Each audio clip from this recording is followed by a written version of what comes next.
வணக்கம் மக்களே! இன்னைக்கு நம்ம எல்லாரும் தினமும் சந்திக்கிற ஒரு பெரிய பிரச்சனையே என்னன்னா, கேஸ் சிலிண்டர் வந்து சீக்கிரமாவே காலியாயிடுது.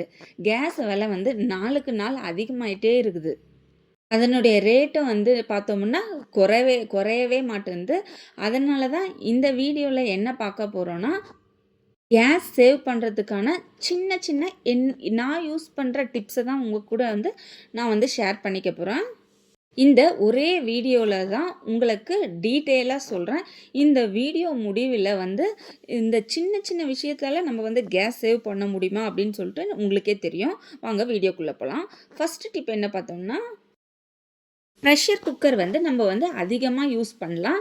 ஏன்னா பருப்பு வேகறதுக்கு, காய்கறிங்க வேகறது, உருளைக்கிழங்கு பொரியல் செஞ்சோம்னா, உருளைக்கிழங்கு வேக வச்சுட்டோம்னா, கொஞ்ச நேரத்தில் வந்து இந்த ப்ரெஷர் குக்கரில் வச்சா வெந்துடும். அது மட்டும் இல்லாமல் மற்ற வாணலில் வச்சோம்னா, அது வந்து பாயில் ஆகிறதுக்கு வந்து ரொம்பவே லேட் ஆகும். கேஸும் வந்து ரொம்பவே வேஸ்ட் ஆகும்.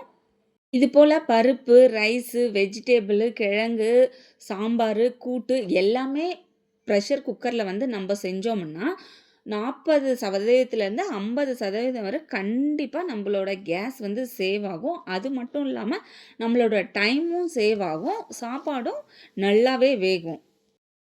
அடுத்து என்ன பார்த்தோம்னா, நம்ம வந்து கேஸ்ல வைக்கும்போது, இது போல ஃப்ளாட்டா இருக்கிற பாத்திரத்த தான் வைக்கணும். அது போல வச்சோம்னா, அதனுடைய நெருப்பு வந்து கரெக்ட்டா மீடியமா வரும். வாணல்ல ஃபுல்லாவே படியிற மாரி நல்லா ஹீட் கரெக்ட்டா ஆகும். அப்படி ரவுண்டா இருக்கிற பாத்திரம் வச்சோம்னா, ஹீட் எல்லாம் வெளியே தான் வரும். பாயில் ஆகுறதுக்கு வந்து ரொம்பவே நேரம் எடுக்கும். அதனாலயும் கேஸ் வந்து வேஸ்ட் ஆகும். அடுத்த டிப் என்னன்னு பார்த்தோம்னா, நம்ம வந்து கேஸில் வைக்கும்போது அர்ஜென்ட்டாக இது போல் கழுவிட்டு நம்ம வந்து உடனே கேஸ் மேலே வந்து வைப்போம். அதனால் வைக்கும்போது அந்த ஈரம்லாம் அப்படியே இருக்கும். இப்படியே நம்ம கேஸ் பற்ற வச்சோம்னா, இந்த ஈரம்லாம் இழுக்கிறதுக்கே எப்படியும் ஒரு நிமிஷம் இல்லை 2 நிமிஷமாச்சும் ஆகும். அதை தவிர்த்துட்டு நம்ம வந்து ட்ரையான வாணலில் வந்து வச்சோம்னா, அது வந்து 1 நிமிஷம் கூட ஆகாது. உடனே வந்து ஹீட் ஆகும். தண்ணி இல்லாமல் அப்படியே ட்ரையாகவே இருக்கிறதுனால அந்த வாணல் வந்து உடனேவும் ஹீட் ஆகும். அடுத்த டிப் என்ன பார்த்தோம்னா, நம்ம வந்து கேஸ் பற்ற வைக்கும்போது ஃபாஸ்ட்டாக வச்சோம்னா அதனுடைய நெருப்பு எல்லாமே வெளியில் தான் வரும். நம்ம மீடியமாக வச்சு வேக வைக்கும்போது அது சென்டரில் இருந்து நல்லா எல்லா வெஜிடபிள்ஸுமே வந்து நல்லா பாயில் ஆகும். அடுத்த டிப் என்ன பார்த்தோம்னா, நம்ம வந்து ஏதாச்சும் குழம்பு செய்யும்போது நம்ம கொதிக்க வைப்போம். அதுபோல் கொதிக்க வைக்கும்போது நம்ம வந்து ஓப்பனாகவே விட்டோம்னா, அது வந்து கொதிக்கிறதுக்கு லேட் ஆகும். உள்ளே இருக்கிற பொருள் வந்து பாயில் ஆகிறதுக்கு வந்து ரொம்பவே லேட் ஆகும். இதனால் நம்ம அது போல் சமைக்கும்போது மேலே லிட்டு மூடி போட்டு சமைச்சோம்னா, அது வந்து சீக்கிரமாகவே பாயில் ஆகிடும். கேஸ் வந்து ரொம்பவே மிச்சமாகும். அடுத்த டிப் என்ன பார்த்தோம்னா, நம்ம குவான்டிட்டிக்கு ஏற்ற மாதிரி நம்மளுடைய பாத்திரம் வந்து நம்ம எடுத்துக்கலாம். நிறையா செஞ்சோம்னா அதுக்கு தகுந்த மாதிரி பெரிய பாத்திரமும், கம்மியாக செஞ்சோம்னா அதுக்கு தகுந்த மாதிரி குட்டி பாத்திரமும் யூஸ் பண்ணோம்னா கேஸ் வந்து அதிகமாக காலியாகாது. அடுத்த டிப் என்ன பார்த்தோம்னா, நம்ம வந்து அடிக்கடி இந்த பர்னரை வந்து க்ளீன் பண்ணோம்னா கேஸ் வந்து மிச்சப்படுத்தலாம். அட்லீஸ்ட் வாரத்துக்கு ஒரு முறையாச்சும் க்ளீன் பண்ணி போடலாம். அடுத்த டிப் என்ன பார்த்தோம்னா, நம்ம கேஸ் வந்து எரிஞ்சிட்டு இருக்கும்போது நம்ம ஜன்னல் வந்து அதுக்கு மேலவே இருந்துச்சுன்னா காற்று அடிக்கும்போது நெருப்பும் அந்த காற்று அடிக்கிற திசைக்கு தான் வந்து போகும். அதனாலேயும் நம்ம சமையல் வந்து லேட் ஆகலாம். அதுபோல் இருக்கும்போது அதை அவாய்ட் பண்ணோம்னா அதுலேயும் நம்ம வந்து கேஸ் வந்து மிச்சப்படுத்தலாம்.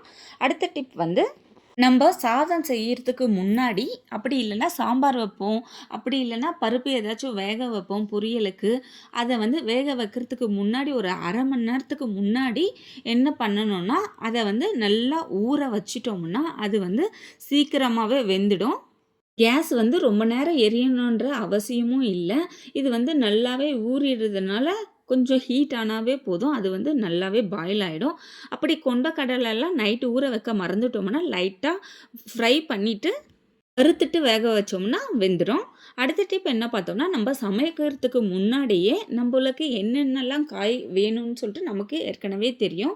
வெங்காயம், தக்காளி, நம்ம எந்த வெஜிடபிள் வந்து யூஸ் பண்ணுறோமோ அந்த வெஜிடபிள்ஸ் வந்து நம்ம வந்து முன்கூட்டியே கட் பண்ணி வச்சிட்டோம்னா, ஒன்று வதங்கின உடனே மற்றதை வந்து அப்படியே சேர்த்து சேர்த்து வதக்கிடலாம்.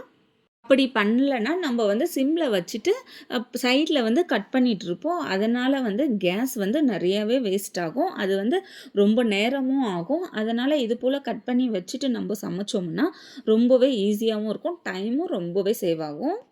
நான் சொன்ன இந்த டிப்ஸ் எல்லாம் யூஸ் பண்ணீங்கன்னா, நம்ப நார்மலா யூஸ் பண்றத விட 7லிருந்து 8 நாள் வரைக்கும் எக்ஸ்ட்ராவே கேஸ் வந்து வரும். வீடியோ பிடிச்சிருந்தா சப்ஸ்கிரைப் பண்ணுங்க.